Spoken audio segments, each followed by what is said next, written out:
Hello, and welcome to today's lecture. Today we're going to be discussing Chapter 9, which is communicating with romantic partners. Now, as we know, communication is so critical and valuable in our lives, and research has shown that when there's a lack of communication or significant decreased communication in a romantic relationship, it lowers the intimacy in the relationship. So learning how to improve your communication in your romantic relationships is going to help you with greater intimacy with your partner. So let's talk about the relational stages in a romantic relationship. Relationships go through stages where they progress through time in development and sometimes, unfortunately, decline. So let's talk about these stages, shall we? There are 5 stages of coming together, which is where you're building towards greater intimacy. The first is initiating. And in initiating, it's your first initial encounter with the person, which obviously is positive because then you move towards the second stage of building greater intimacy, which is experimenting. So experimenting is basically small talk with that person, asking them questions about themselves, where they grew up, etc. The third step in coming together is intensifying. And this is where you start to express feelings towards this person, and it's reciprocated. The fourth step is integrating, and this is where you start to see yourselves as a social unit. You call yourselves a couple and you promote this publicly to others.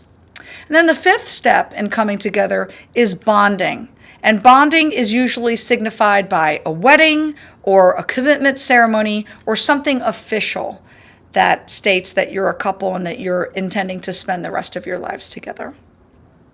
Now, unfortunately, the next 5 steps we're going to discuss are the 5 stages of coming apart.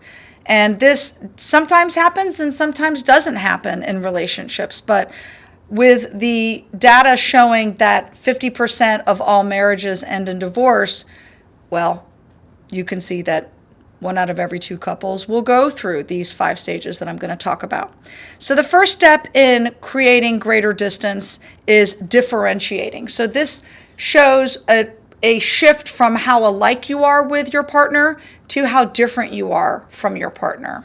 And this will, again, we went to the top of the mountain and now we're starting to go down the incline. The second stage in coming apart is circumscribing. So this is evidenced by lower communication with your partner and a decrease in the quantity and quality of communication that you have with your partner. The third step in coming apart is stagnating, which, as the word would suggest, your relationship just starts to go stale. You start to behave in old, familiar ways with no feeling, and that's not good. The fourth step in coming apart is the avoiding stage, and that's where you start distancing yourself physically and emotionally from your partner. And then the final stage is called terminating. And terminating is the final stop. This is it. This is where you break up. This is where the divorce happens. And it's not pretty. And we've all been there, and we've all been on both sides of that coin. And it's part of life, unfortunately. But it's how you learn from it and move forward from it that really is important. So let's talk about communication and your romantic potential. So we talked about how important communication is in romantic relationships, but communication differs in each stage of a relationship. It's not always going to be the same depending on where you are.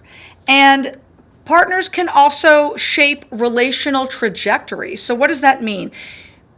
Your partner or you may recognize the early signs of coming apart, and then you may work to reverse this. As I said earlier, relationships take work. It doesn't matter if it's a friendship, a family relationship, or a romantic relationship. They take work, they take time, and they take effort. So if you see yourself heading down that downward spiral, there is a way to reverse that.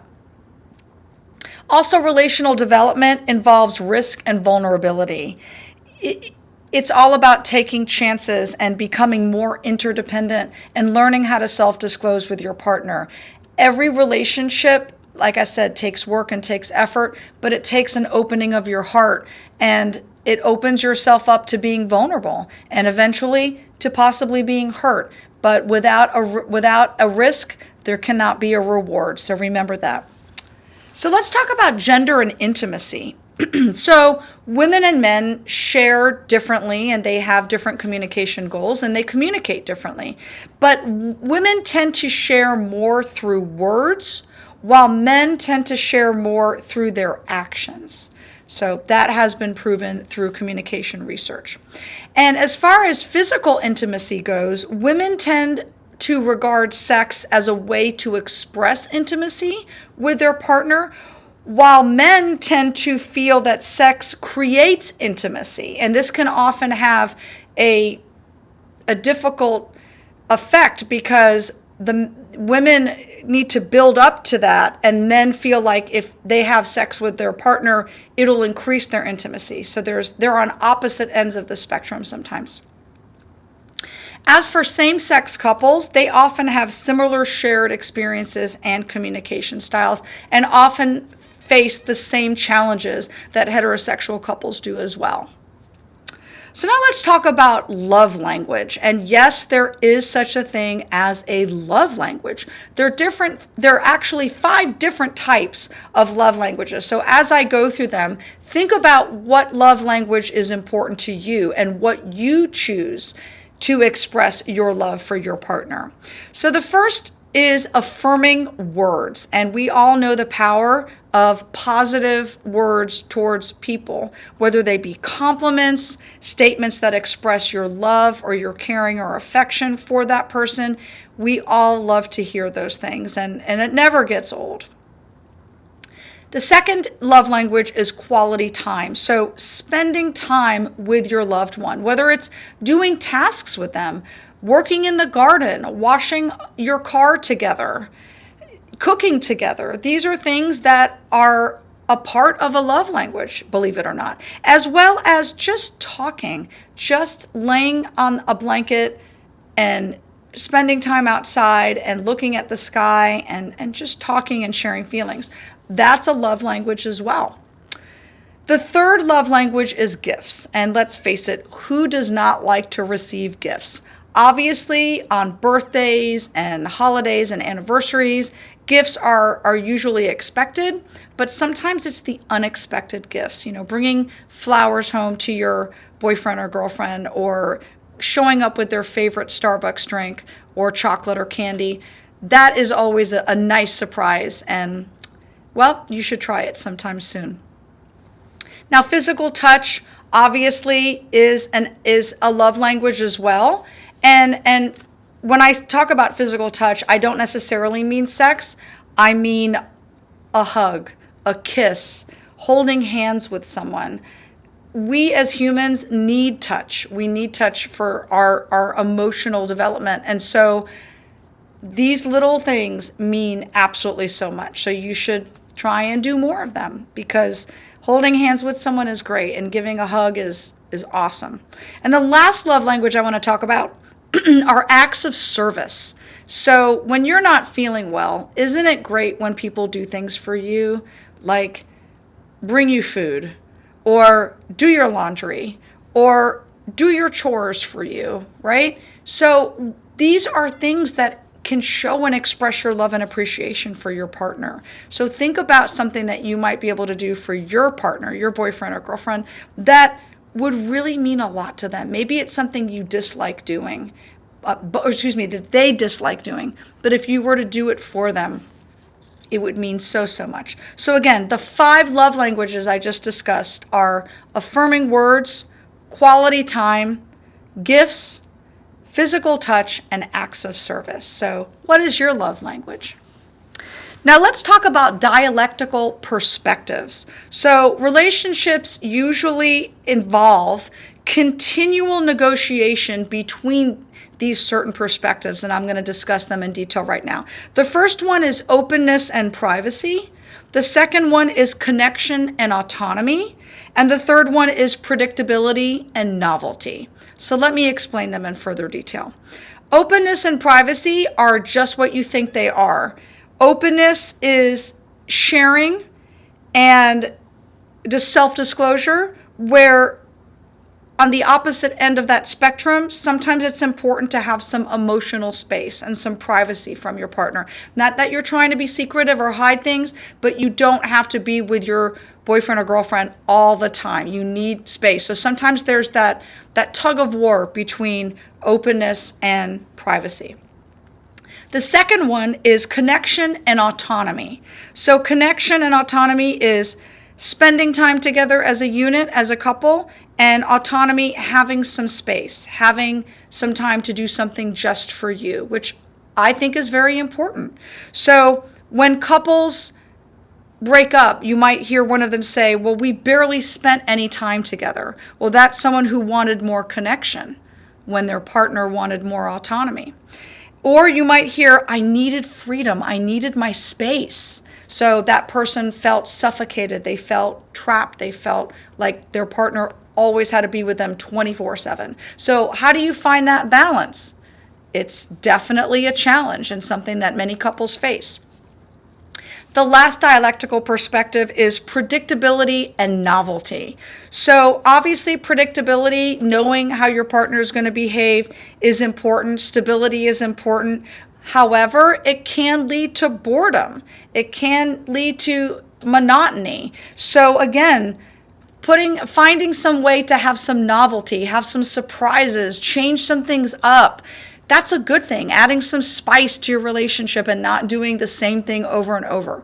So again, to recap those dialectical perspectives, we had the openness versus privacy, the connection and autonomy, and the predictability versus novelty.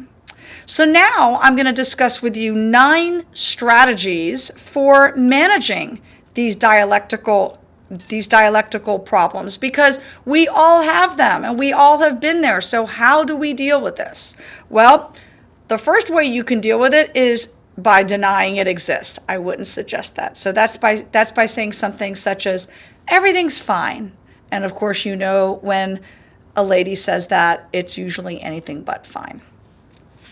Sometimes we're disoriented. Sometimes we're overwhelmed, or we feel helpless and unable to confront our problems. And sometimes we just stick our head in the sand. Well, guess what? The problems are still there. It's just like your laundry. If you don't do it, it's still there. The third way to deal with dialectical conflict is selection. So sometimes either you or your partner will select one end of the spectrum and you'll ignore the other. So with openness and privacy, you're only consumed with the openness part and you don't think about the privacy, or vice versa. And that can be dangerous. The next strategy is alternation. And as the word suggests, you go back and forth between each end of the spectrum. You bounce back and forth. And that's kind of odd as well, but it happens.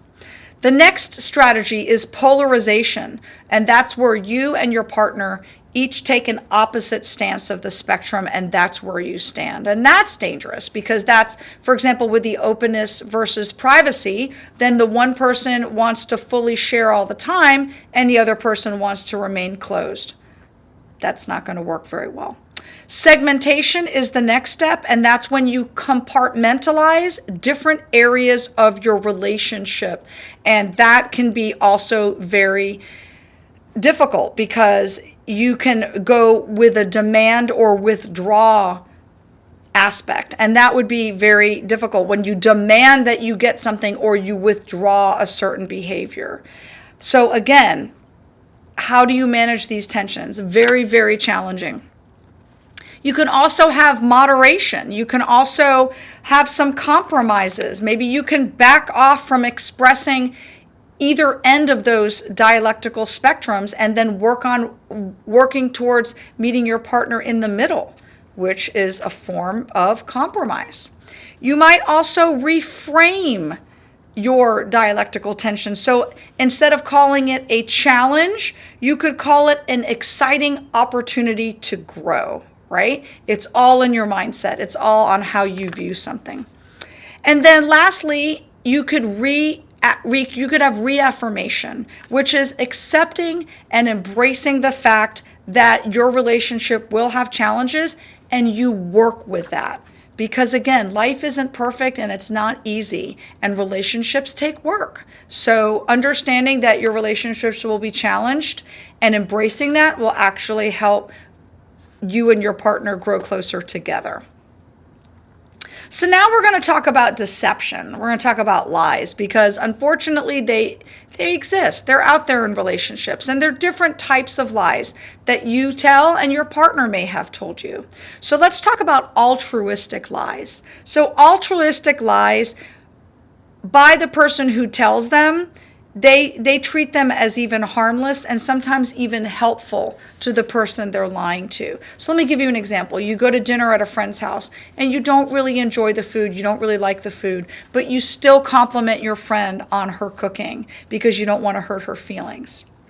An evasion is what is also called as a gray lie. So what that means is that you're deliberately vague when you're speaking to someone. And this can be done by equivocation, which is giving a statement that is ambiguous and might have two plausible meanings, or by hinting. So hinting is just what you think it is. It's beating around the bush. It's not being direct. Without directly asking for what you want, you're hinting for what you want the person to do. And the final type of deception is a self-serving lie. And this is very dangerous because it manipulates the listener into acting or behaving in a certain way. So you can have an omission or a fabrication where you actually withhold information. So you might think, well, I didn't tell that person anything, but the act of withholding the information is lying. So again, it's just another form of lying. So we talked about the three different types of deception: altruistic lies, evasions, and self-serving lies. So now we're going to talk about conflict. And unfortunately, conflict is a part of life, whether it's with your friends or your family or your romantic partners. So let's talk about ways that we express our conflict. So some of them are good and some of them are not so good. The first is non-assertiveness. And when you're non-assertive, you have the inability to express your feelings. So you will just say that nothing is wrong when indeed everything is wrong, but you don't want to deal with the problem. The next way of expressing conflict is indirect communication. So this is a roundabout way of expressing your conflict without being hostile. So it's indirect, which is also very frustrating because then the person really isn't sure what you're getting at because you're not being direct. The third way is assertiveness, and this is what I would actually encourage you to do in managing your conflict. This is a way in which you express your thoughts and feelings in a way that does not attack the other person's dignity. It's okay to have a disagreement with someone. It's not okay if you attack them or you're aggressive with them. So now we're going to talk about the last two ways that people manage conflict, which is either passive aggressive or direct aggressive, and both are equally dangerous. Passive aggressiveness is when you express your hostility in an ambiguous way. So an example of this would be pretending to agree with something or to not to do something in the future when you have absolutely no reason that you're actually going to do that. So you agree that you're never going to do that again, and then you go ahead and you do that again. So we all know what passive aggressive people are like, and they're very dangerous. And the last one is direct aggression. This is where people embrace confrontation and they directly attack a person's position or dignity. Very dangerous, very hurtful. So another hurtful conflict pattern, and I want to talk about these 4 areas that are very dangerous, are criticism, defensiveness, contempt, and stonewalling. So the first is criticism, and that's when you're outright accusatory to somebody, and it's very, very hurtful. The second type is defensiveness, and this often happens when we feel we're being attacked. So we will protect our self-worth by counterattacking, which doesn't, two wrongs don't make a right, but when we're attacked, that's what we tend to do. Also, contempt, that's the third one. That is when we express our approval and disdain towards a person. And then the last one is stonewalling, refusing to engage with someone, completely shutting down and shutting them out, which again is not going to help your problems. Now, I do want to talk about abuse and abusive relationships, and I do feel it's important that we discuss this because studies show that many people in the United States are currently in an abusive relationship, and it happens every day and more likely than you really want to know. So I want to give you 3 things that will help you if you are in fact in an abusive relationship. The first thing I want to say though is that there's no magic communication formula to prevent or stop the behavior of an abusive person, but there are steps that you can take to protect yourself. So I do want to share these with you just quickly. The first is to not keep it a secret. If you are being abused in any way, emotionally or physically or mentally, share it with someone. Confide in someone that you can trust. Do not keep this a secret. Also, have a plan for your defense. Have emergency numbers plugged into your phone. Have a code word that you establish with your friends so that when you say this code word, they know you're in trouble. And avoid sharing passwords or personal information with your partner so that they can have access to your social media or to your email in which you might be using to reach out to people for help. And then the final thing I want you to understand in an abusive relationship, do not blame yourself. It is not your fault, and nobody deserves to be treated in a disrespectful and abusive manner, and you deserve better. So do what you can to get out of that relationship. Now, the last thing I want to discuss just quickly are steps to win-win problem solving, because conflict is inevitable, but so is a positive outcome by doing a win-win problem solving. So there are 8 steps to this. And the first one is to identify the problem and your unmet needs. The second step is to make a date with your partner to discuss, a date where you can have uninterrupted, focused time on your relationship. The third is to discuss the problem and needs at length. The fourth is to check your partner's understanding of what they feel the problem is. The fifth is to solicit and ask for your partner's needs so that that is clear and out in the open. Then the next step is to check your understanding of your partner's needs. The 7th step is to negotiate a solution, and the final step is to do follow-up on the solution. So a lot of good information was discussed here today. I hope you take this information, you use it, you put it into action in your romantic relationships, as I wish you nothing but success and happiness and love in your relationships. I'll see you next time at our next lecture. Thank you for listening.